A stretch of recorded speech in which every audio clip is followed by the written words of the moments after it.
All right, Dan. So today we're talking about trucking, and the reason this is an interesting thing to talk about is it really touches every single business in the U.S. economy, because no matter what business you're in, you have to move goods from place to place, and it's going to affect you. Trucks are the most common mode of transportation used to import and export goods from the United States.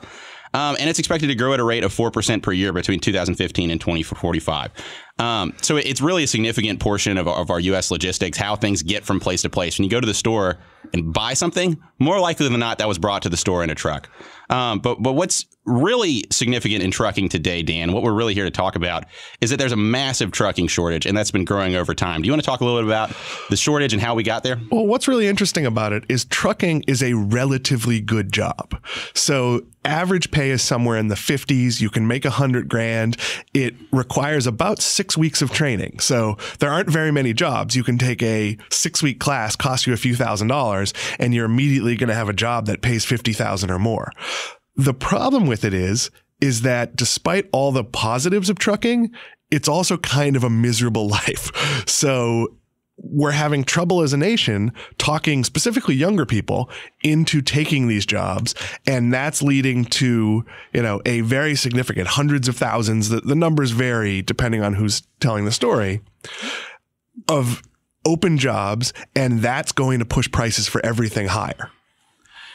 Exactly. I mean, and you said we've seen various estimates. I saw an estimate from FDR Transportation Intelligence, as high as multiple hundreds of thousands. But then you've also got on the low end of the range, the American Trucking Association is estimating we're going to need about 51,000 new drivers. And, this is a shortage that's been growing over time, but it's become particularly worse over just the past couple years, particularly this year. We began enforcement of electronic time logging devices in April. And what those devices are is they're devices placed in a truck that really track the time that the driver is operating the truck. And so we've had restrictions on truck driver times back since 2004, where we put a maximum workday in for truck drivers at 11 driving hours in a 14-hour period. Now, that regulation was in for a long period of time, but it's become really particularly significant since this electronic tracking technology has been put in place, because there's a little bit of fudging of the numbers, right, Dan? There was a lot of fudging of the numbers. If you were a driver, you essentially got paid for the miles you put in on the road and getting where you're supposed to go on time. So all the rules designed to protect you were also rules that curtailed your income. So in some ways, the electronic tracking devices protect drivers from themselves. The other challenge is it used to be considered driving time was the only factor. Now, wait time matters. So if you're a driver and you clock in and it's 3 hours for your truck to get unloaded or loaded before you go to the next place, that impacts how many hours you can drive. And basically what it does is we had this sort of shadow workforce of drivers who were super productive in their 11 hours, working 15 hours. And now that they can't do that, it creates increased demand.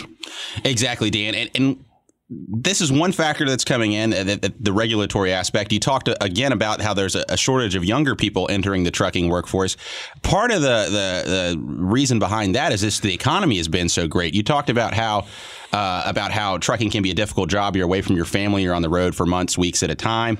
You're eating badly. There's no place to shower. There's really a lot of negatives to it aside from the pay. Yeah, I mean, all sorts of things. And so now with the unemployment rate being so low, there are many opportunities out there for people to choose to work in to avoid that trucking lifestyle. So we've got some regulatory influences coming in that's really been tightening the amount that the truckers available can work. And then there's also been the broader economy, which has limited the people who even want to join that pool.